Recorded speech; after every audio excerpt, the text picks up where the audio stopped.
we're going to organize, organize, organize. We got to organize. Welcome. I'm Bob Korstad. I teach history and public policy here at Duke, and have been involved in the Sanford studies since its beginning, so it's nice to see the space used so well and everybody to be here. You know, North Carolina is known for a lot of very problematic features or characteristics.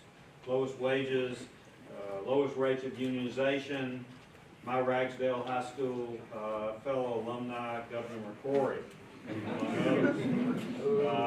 It was very painful for me a few weeks ago, or last week I guess, when he did his presentation at my high school, and I got all these emails, particularly from my brother, saying, "Oh my God, you know, how low have we sunk?" Anyway, so it's something I have to live up to. But you know, at the same time, North Carolina has been the scene of some of the most important labor struggles in American history. And I think as we really look at some of the challenges ahead, that we consider and reflect and learn from these struggles of the past, because it is certainly in the South, I think, and probably one of the most engaged working class struggles in the country. Starting in the late 1880s with the Knights of Labor. This is a young group of women workers.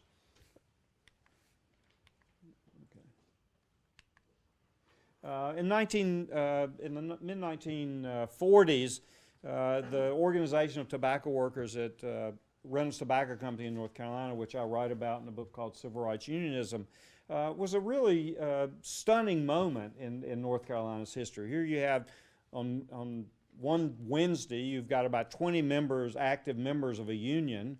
There's a sit-down strike on Thursday, and by that next Monday, you've got 6,000 to 7,000 mostly black workers, but several hundred white workers who've signed union cards, paid their union dues, and are in the process of creating a militant, black-led, interracial union in the heart of coming right-to-work state. Again, as this is executive committee, black and white workers, men and women, young and old. These are skilled and unskilled workers, a really incredibly democratic environment. Again, led by and really powered by women workers and women leaders. Help elect the first African American to win an election against a white opponent since, I think, 1898 in North Carolina, one of the first in the South since that point. Involved in a major strike in 1947 against Reynolds Tobacco Company that draws international attention. The union settles, not entirely they didn't get everything they wanted, but a really important campaign in North Carolina. This organizing drive actually provokes North Carolina to adopt a right-to-work laws in advance of any other state in the United States. Even before Taft-Hartley, they're getting their directions for the National Association of Manufacturers, and the presence of such a militant union pushed forward that particular law, which we're still dealing with today. One of the things that grew out of this was another organizing campaign that was part of Operation Dixie. 10,000, mostly, entirely African-American workers in eastern North Carolina, working in small leaf houses in Rocky Mount and Wilson and Greenville and many other towns, joined the food and tobacco workers. And this union really held on for many years, helping negotiate better wages and working conditions. So, I mean, here was another really powerful moment of insurgency in North Carolina. In the 1960s, there are all kinds of struggles that involve poor people. This is a photograph of Howard Fuller and Ben Ruffin in Durham, who were part of the North Carolina Fund and part of the organizing that went along with that, which didn't have a singular focus on workers, but was very much involved in organizing poor people around North Carolina. Again, the important role that women played in that particular struggle. Eastern North Carolina, sharecroppers and domestic workers organizing together in the North Carolina Fund.